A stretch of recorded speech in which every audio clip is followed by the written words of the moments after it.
ថ្ងៃមួយសេដ្ឋីម្នាក់បានជួបអ្នកសុំទានម្នាក់អង្គុយតាមដងផ្លូវបរិសសេដ្ឋីសង្កេតមើលអ្នកសុំទាននោះមួយសន្ទុះក៏សួរថាអ្នកមើលទៅមានសុខភាពល្អមាំទាំណាស់ហេតុអ្វីបានជាអ្នកសុំទានហើយមិនរកការងារធ្វើអ្នកសុំទានដកដង្ហើមធំហើយឆ្លើយថាលោកសេដ្ឋីខ្ញុំគ្មានការងារធ្វើគ្មានមុខរបរគ្មានឱកាសទេតើខ្ញុំអាចធ្វើអ្វីបានបរិសសេដ្ឋីញញឹមហើយនិយាយថាឱកាសគឺមានគ្រប់ទីកន្លែងអ្នកគ្រាន់តែត្រូវការឆន្ទៈក្នុងការធ្វើសកម្មភាពចុះបើខ្ញុំផ្ដល់ឱកាសឲ្យអ្នកខ្លាចជាដៃគូអាជីវកម្មរបស់ខ្ញុំតើអ្នកនឹងទទួលយកទេអ្នកសុំទានមើលគាត់ដោយការភ្ញាក់ផ្អើលដៃគូអាជីវកម្មប៉ិតណាខ្ញុំចង់ធ្វើប៉ុន្តែខ្ញុំគ្មានលុយដើម្បីវិនិយោគទេខ្ញុំមិនចេះអ្វីទាំងអស់ទាក់ទងនឹងអាជីវកម្មតើខ្ញុំអាចធ្វើការជាមួយលោកសេដ្ឋីបានដោយរបៀបណាបរិសសេដ្ឋីបានអះអាងថាអ្នកមិនចាំបាច់មានប្រាក់ឬប័ណ្ណពិសោធន៍ទេខ្ញុំមានវាលស្រែដ៏ធំមួយអ្នកគ្រាន់តែយកអង្ករពីទីនោះទៅលក់នៅទីផ្សារហើយចុងខែយើងនឹងចែកប្រាក់ចំណេញតើវាស្ដាប់ទៅល្អសម្រាប់អ្នកទេ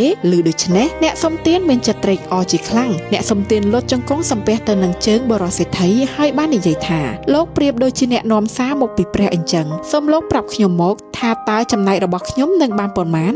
20% របស់ខ្ញុំនិង 80% របស់លោកឬ 10% របស់ខ្ញុំនិង 90% របស់លោកបរិសសេដ្ឋីសើចថាកុំបារម្ភគ្រាន់តែទុកចំណែកខ្លះឲ្យខ្ញុំហើយទុក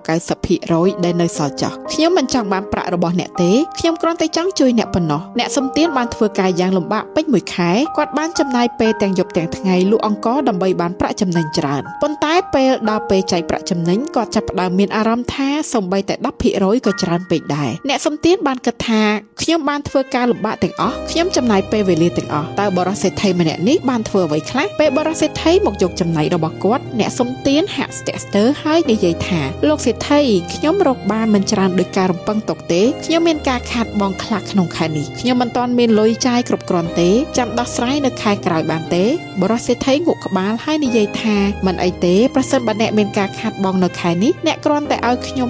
5% ជំនួសឲ្យ 10% មកបានហើយខ្ញុំយល់ពីស្ថានភាពរបស់អ្នកប៉ុន្តែអ្នកសុំទានក៏បន្តរកលេសទៀតលោកសេដ្ឋីខ្ញុំមានគ្រួសារត្រូវមើលថែឪពុកម្ដាយរបស់ខ្ញុំប្រពន្ធខ្ញុំកូនរបស់ខ្ញុំការចំណាយរបស់ខ្ញុំខ្ពស់ពេកក្នុងខែនេះខ្ញុំពិតជាមិនអាចផ្ដល់អ្វីជូនលោកបានទេបរិសសេដ្ឋីបាននិយាយដោយអត់ធ្មត់ថាមិនអីទេអញ្ចឹងអ្នកគ្រាន់តែផ្ដល់ឲ្យខ្ញុំនៅ 1% ឬសូម្បីតែពាក់កណ្ដាលនៃ 1% ក៏បានដែរវាគ្រាន់តែជាផ្នែកតូចមួយប៉ុណ្ណោះយ៉ាងណាមិញខ្ញុំបានផ្ដល់ឲ្យអ្នកនៅឱកាសនេះដែលវាគឺជាជីវិតថ្មីនិងជាមធ្យោបាយដើម្បីរស់និងរីកចម្រើនប៉ុន្តែប្រសិនបើអ្នកមិនអាចផ្ដល់អ្វីឲ្យខ្ញុំបានសោះនោះប្រហែលជាខ្ញុំខុសហើយដែលបានជួយអ្នកទោះជាយ៉ាងណាអ្នកសុំទានរូបនេះនៅតែមិនព្រមចែកប្រាក់ចំណេញមួយចំណែកតូចនោះទេត្រង់ចំណុចនេះបរិសសេដ្ឋីញញឹមទាំងក្រៀមក្រំហើយនិយាយបន្តថាខ្ញុំដឹងថាអ្នករកបានប្រាក់ចំណេញប៉ុន្តែឥឡូវនេះគឺអ្នកកុហកខ្ញុំប្រាប់ខ្ញុំមកមើលបើអ្នកនៅកន្លែងខ្ញុំហើយមានគេធ្វើបាបអ្នកបែបនេះតើអ្នកនឹងមានអារម្មណ៍បែបណាដោយសម្លេងយ៉ាងម៉ឺងម៉ាត់គាត់បានបន្ថែមថា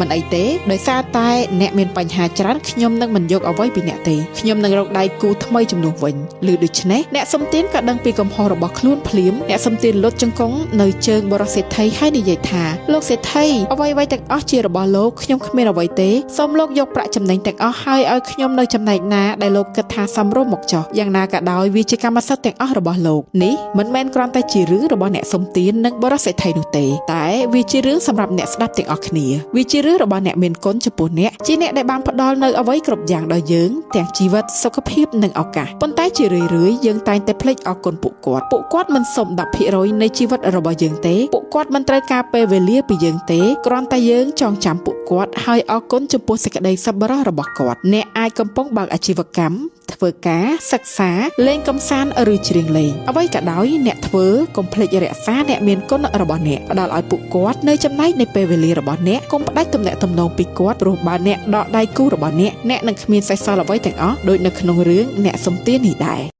ដើមនេះងាប់ដាក់វាតែមួយហ្នឹងទៀតងាប់ដាក់ក្រោមយកគ្នានិយាយឆាប់ដាក់ពីរដើមទៀតតែនេះ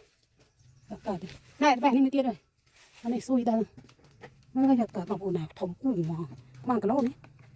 ណែអូធំយ៉ាមុននេះមែនមែនទេប៉ាអូធុយបាត់ហ្នឹងទុកតែយកងៅមកដល់ចានោះស៊ុយទេអានេះមុខពុះនេះទៅមើលនោះបងប្អូនធំគូនេះធំtên đích tôi chừng ngày mốt đấy tôi chừng ngày mốt tôi bên tôi chừng ngày mốt này nó căng tầm căng cả lô mà cười chắc tao mỗi à vậy tôi yên đấy chọn đấy từ khi phần chạy bạn chạy mở oi tao nuôi tao đang ngập đầm ô xôi rồi tao bè ngày muốn tao mình tao màu bảo ổn tại ban màu tao màu cái này cho hai túm nhà này túm bạn gì bạn này